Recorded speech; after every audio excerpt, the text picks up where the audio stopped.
Hello friends and gamers, and welcome to the Fortress. My name is Jinx.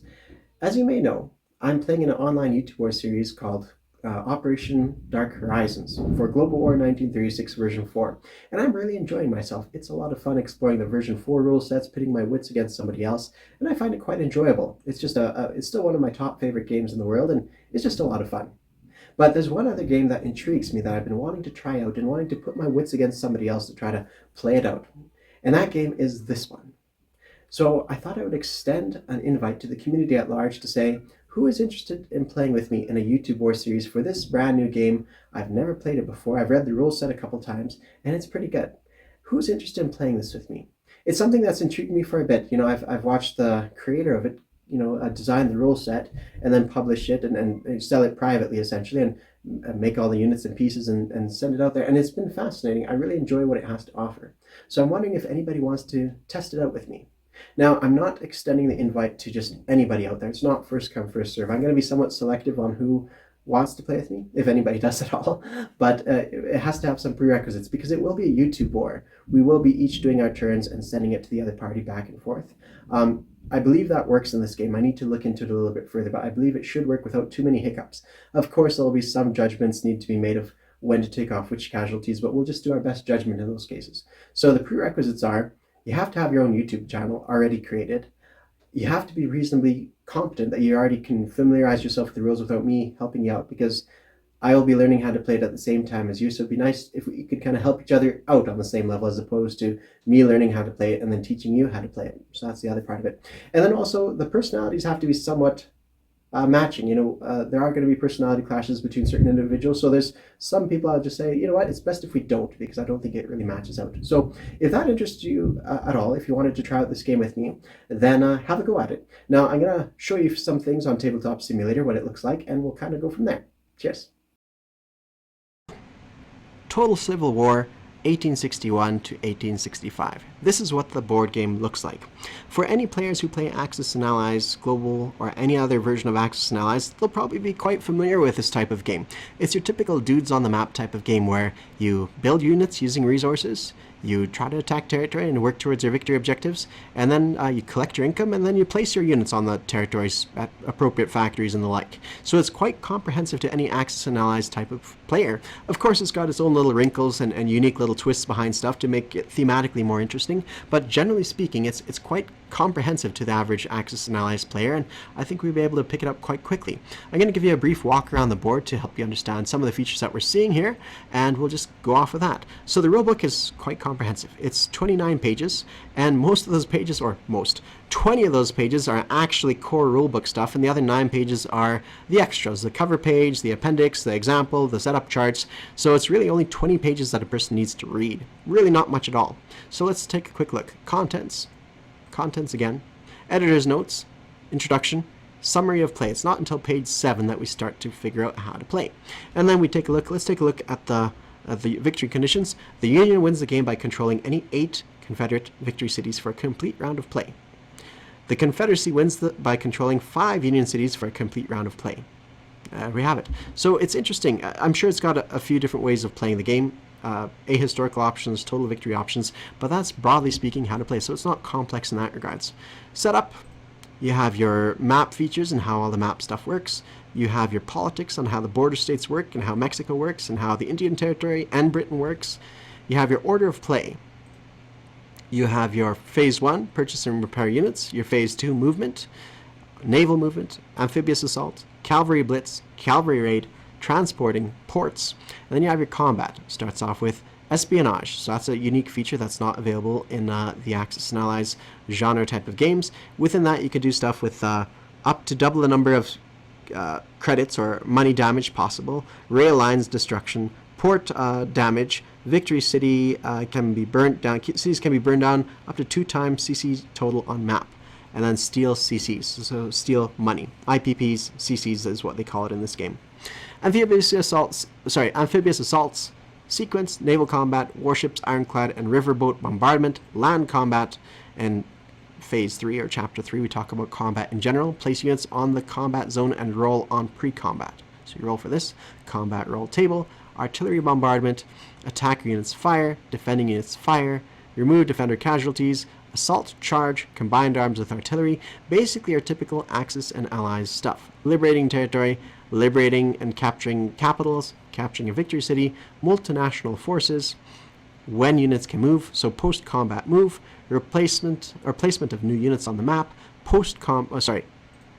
collect income phase, the weapons of war. This is talking about all the different units present on the map. You have factories, you have ports, you have rail lines, you have victory cities, fortifications, breastworks, and now we go to the unit types themselves. Infantry, garrison, artillery, cavalry, spies, ironclads, warships, riverboats, transport boats, schooners, and that's it. So here we are, end of page 27. So 7 pages in the before the core rules, and so 20 pages of actual rules, and here we have the setup charts. So all in all, 1, 2, 3, 4, 5, 6, 7, 8, 9, 10, 11, 12, 13, 14 unit types, which includes capital marker, fortifications, breastworks, spies. So those ones, do you even count them as units? Maybe, sure, why not? You also have Great Britain can join the fight, as well as Mexico. They can join the fight as well, under certain conditions, of course. And that's it. The rest of it's just quick reference sheets on how to fight combat and such. So it's quite comprehensive, quite easy to pick up, I think, for the most part. Let's work around the map quickly. This is the American or United States, the Union section with unique Union money. It all works out to be the same, but this is what their money looks like. In this game, they call it CCs. Over here, you have the victory cities, which ones you can go for, and this is a turn marker, and you just move the game marker around the track. And here you have the years listed as well. Here you have the, what is this, the victory points? Yeah, different objectives that you can try to go for. Or maybe this is the income tracker. In British intervention, so this has got to be something else. Yeah, I'm imagining this is an income tracker right here.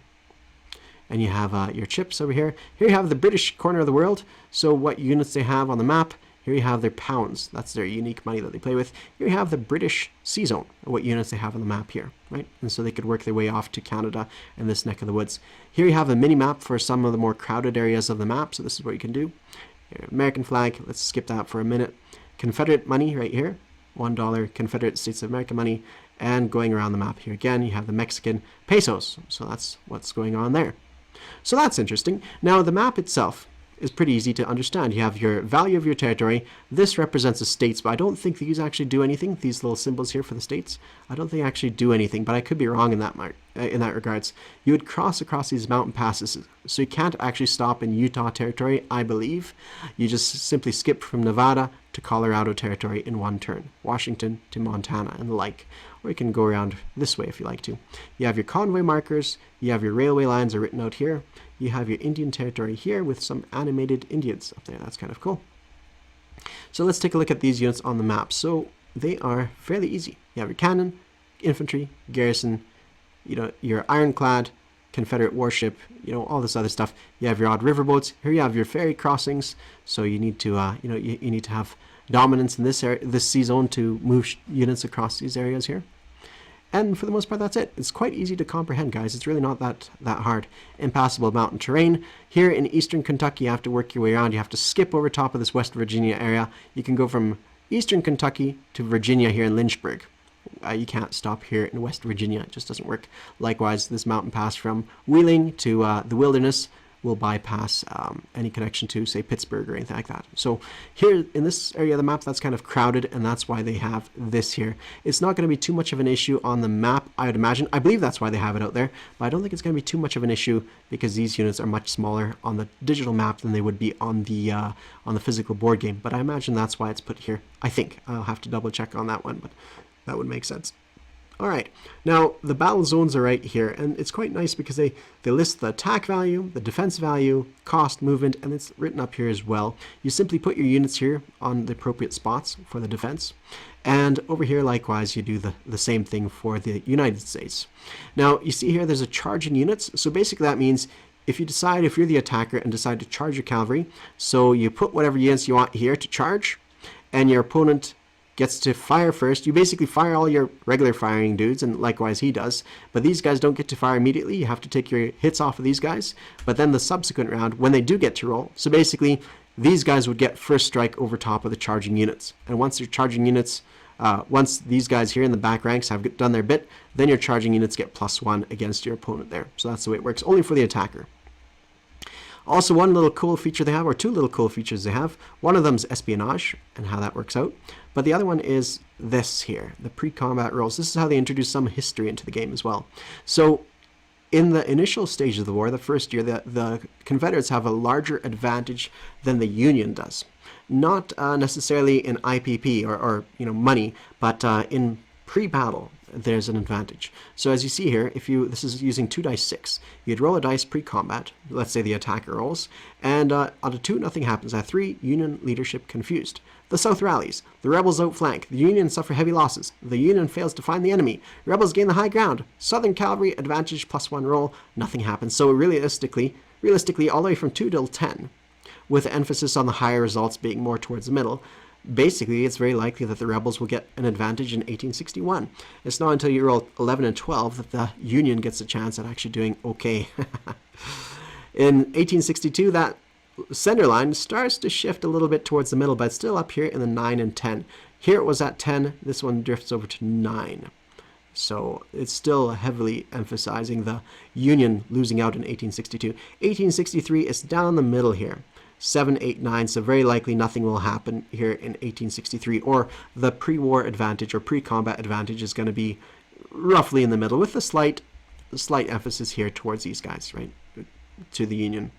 In 1864, it goes in the other direction a little bit, so it's not until, well, at 5, that's when the rebels still have the advantage, but the Union starts getting advantage at 8 and are doing quite nicely then.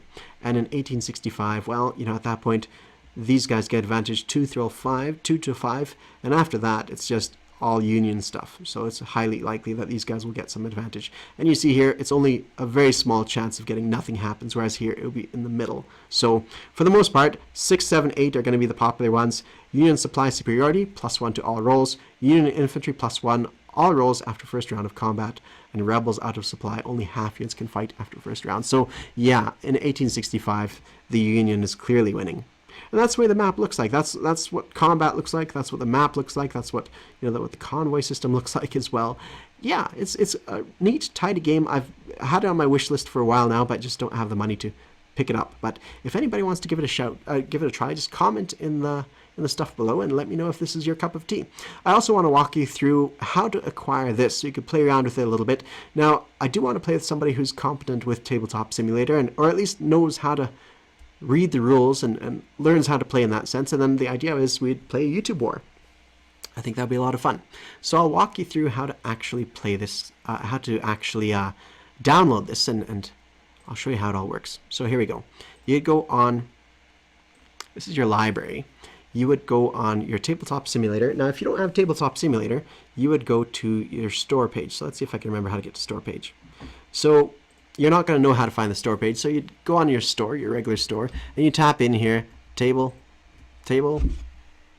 top, there it is, table, and you hit that one. And there it is, Tabletop Simulator. And then you'd select buy. That's what you do. You'd buy that thing, download it, and get ready to go. Now, once it's downloaded, it's going to show up here in your library, and it'll look something like this. Now, if you see here, you would select it. If you have something else set up, you select Tabletop Simulator, and you look for Workshop here. You click Workshop, and it'll open up this. And then in here you write in, well, it's called Total Civil War. Total Civil War. It doesn't need to be in all caps, but that's what I'm doing for fun. Total Civil War. You hit this one here. And it just, for reference here, is Total Civil War by Rob. There might be other Civil War games out there, but this is one by Rob. You hit that, and you'll see here subscribe. And you hit subscribe, and then it will download the workshop files for this game into your library. That's the way that works. And then once you have it downloaded, once your download manager has said it's downloaded, not working anymore, you would launch your game. So you go back here to your library, hit play, and it would launch up Tabletop Simulator. And once it loads, it'll take you to this screen here. In that, you'd either click join if you're joining me, And there's ways to get that in there. You could go friends only, or something along those matter. You could look for a specific person, that kind of thing. But if you're just trying out the game by yourself, you hit create, single player, and you'd go down to workshop, because these are your workshop downloaded stuff. If you hit classic, those are your classic games that comes with Tabletop Simulator. DLC is stuff you'd have to purchase. Workshop is where you're at. If you're ever looking for save games, they're going to be here. But workshop is going to be right here. You just find where it is, Total Civil War, and you would hit load. Once you've loaded the game, if you have a thing like this that pops up, that tells you that, well, in my case, hopefully you don't have it, but in my case, I'm missing one of the graphic pieces. I don't know which piece, but one of the pieces is missing. So I just cancel that. Now, hopefully you don't have that problem. And then you just play. You just grab your pieces, move them around, read your rule book. It's pretty easy. Just grab this, click, and drag. Now, if you want to do this little arrow sign, hit tab. Just tap tab, and it'll drop this little arrow down. If you want to hold tab down, you could do this thing. It's kind of like a little measuring stick. If you want to change who you are, just go up here to this upper right hand corner, hit Jinx. You could change color, and you could select which side you want to be if you feel that's more thematic. Black is usually the game master, so that's what you do. Changing team doesn't do anything, but changing color can select which nation you want to play. To save your game, you hit games up here, save and load, and you would save it right here by clicking save and naming what name you want to have on there.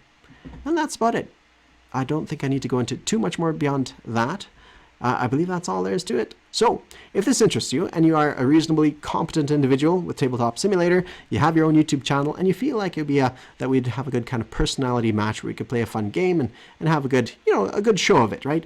I think that would be quite interesting. Now, for me, I'm going to prefer people who put more work into their YouTube videos, just because I like to put work in my videos as well. And so it's somebody I want to try to match in that regards, to make a bit of a display and a show for all the other viewers as well. So if this sounds like your cup of tea and you don't think I'm being entirely too picky about everything, you let me know and we can have a game of it. Thank you all for watching. Cheers.